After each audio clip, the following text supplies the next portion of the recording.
Richard. Bonjour.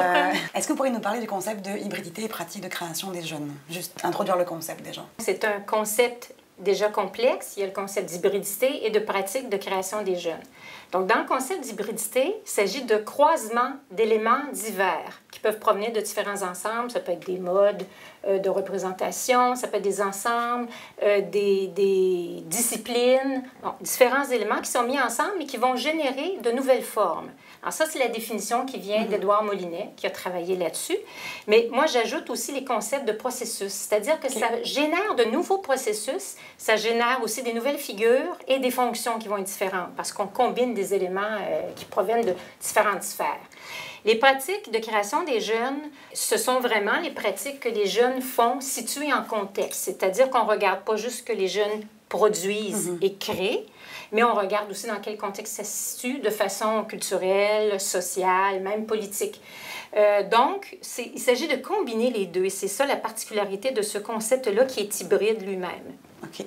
Et dans quelle mesure on peut le rallier à la littératie médiatique multimodale dans ce cas-là? Bien, moi, je considère que c'est un concept complémentaire de la littératie, parce que la littératie s'intéresse beaucoup, surtout avec le concept de littératie médiatique multimodale, les nouveaux concepts de littératie.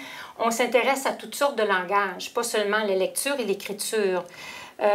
Par contre, on va aborder la création de contenu plus que la création de forme, qui est vraiment une des particularités du domaine des arts. Alors, je pense que le concept de création artistique vient faire un complément à la littératie en accentuant l'aspect production, création, diffusion aussi de production, pas seulement la réception qui est beaucoup prise en charge par la littératie. Et je pense que ça fait une espèce de complémentarité entre les deux. Qui est productive de sens, à la fois pour les enseignants, les chercheurs et les jeunes. Je sais que vous avez travaillé récemment sur une grosse étude sur ce concept-là. Est-ce que vous pouvez nous en parler un peu plus? La recherche qu'on a fait, en fait, ce concept-là, les concepts jumelés, on n'a pas trouvé de recherche là-dessus. On sait qu'il y a des recherches, il y a beaucoup de gens qui se penchent sur les pratiques culturelles des jeunes. Certains se sont penchés plus spécifiquement sur les pratiques de création. Alors, entre autres, il y a eu des recherches avec des statistiques du CEFRIO qui a regardé les pratiques culturelles des jeunes, même les pratiques de création. Mais on se penche plus sur la création de contenu, qu'est-ce qu'ils font sur le web, ils prennent des photos, ils vont envoyer des textos, bon, des choses comme ça, on crée des contenus. Alors, nous, on s'est intéressé à l'aspect hybride de ces pratiques-là et aussi à la multimodalité. Donc, on a jumelé les deux concepts. C'était vraiment ça l'angle de la recherche, en fait. Oui, ça, c'est l'angle théorique, si on veut, de la recherche, mais des théories, des concepts vraiment appliqués. Parce que les jeunes, et on s'est penché beaucoup sur les pratiques informelles. Donc, qu'est-ce que les jeunes créent à la maison? Et souvent, les jeunes ne savent pas qu'ils créent des choses. Des fois, ils vont dire, bon, je fabrique quelque chose. Alors, ils nomment pas ça nécessairement de la création. C'est ça qui est intéressant aussi, de voir qu'est-ce qui, pour eux, est de la création, qu'est-ce qui n'en est pas, qu'est-ce qui, pour nous, peut en être aussi. Pour ce qui est de l'hybridité, il y en a partout dans les productions des jeunes, parce que si on parle de pratique, on ne parle pas juste de la production. Une production peut être monomodale. Je vais écrire un texte. Mais dans ma pratique, peut-être que je vais sur l'Internet, donc je peux jumeler un mode numérique avec un mode analogique si j'écris à la main, vice-versa. Je peux hybrider les supports, à la fois dessiner avec un papier-crayon, numériser ça, mettre ça sur l'Internet, retravailler ça, mettre ça en ligne, diffuser dans un réseau. Alors, il y a plusieurs pratiques qui peuvent combiner les modes, les genres, les médias, les supports, etc., etc. OK.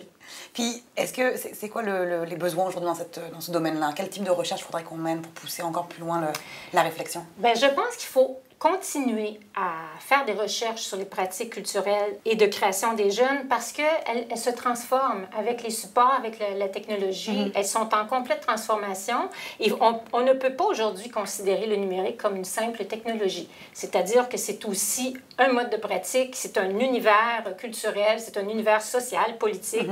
C'est un phénomène de société dont on doit tenir compte. Donc, il faut continuer à examiner les pratiques. Et ce qu'on a fait, c'est que pour s'assurer d'une plus large couverture, on a créé les CRIP entrelacés, littératie et culture des jeunes. Et on examine donc différentes facettes, à la fois chez les tout-petits. Donc, on a élargi le concept de jeunes qui est traditionnellement associé aux adolescents ou jeunes, disons, post-adolescents, secondaires, cégep. Alors, on a élargi ça pour que ça couvre de 5 ans, environ de 5 à 25 ans. OK. Et on sait qu'avec très large. oui, on sait qu'avec les adolescents, ça se prolonge assez longtemps. Est-ce que tu veux rajouter quelque chose? Est-ce qu'il y a quelque chose que... Bien, je pense que ce qu'il faut continuer à développer aussi, ce sont les stratégies pédagogiques, c'est-à-dire comment on peut développer à la fois dans la dimension pédagogique et dans la dimension didactique, c'est-à-dire à la fois des stratégies pour être plus inclusif de ces pratiques-là auprès des jeunes, c'est-à-dire qu'on accueille ces pratiques-là à l'école en demandant des jeunes de parler de leurs pratiques, en faisant des entretiens avec eux, en leur demandant de montrer ce qu'ils font, de partager, mais aussi de développer des contenus didactiques autour de ça pour que ça se réinsère éventuellement dans les programmes. Donc, il y a beaucoup de travail à faire sur le plan de la pédagogie et développer des modèles qui sont plus inclusifs aussi. Et où on va faire des liens quand même avec les pratiques de création dans le monde artistique, dans le monde culturel aussi. OK. Merci beaucoup, Monique, pour cette explication très claire de ce concept-là.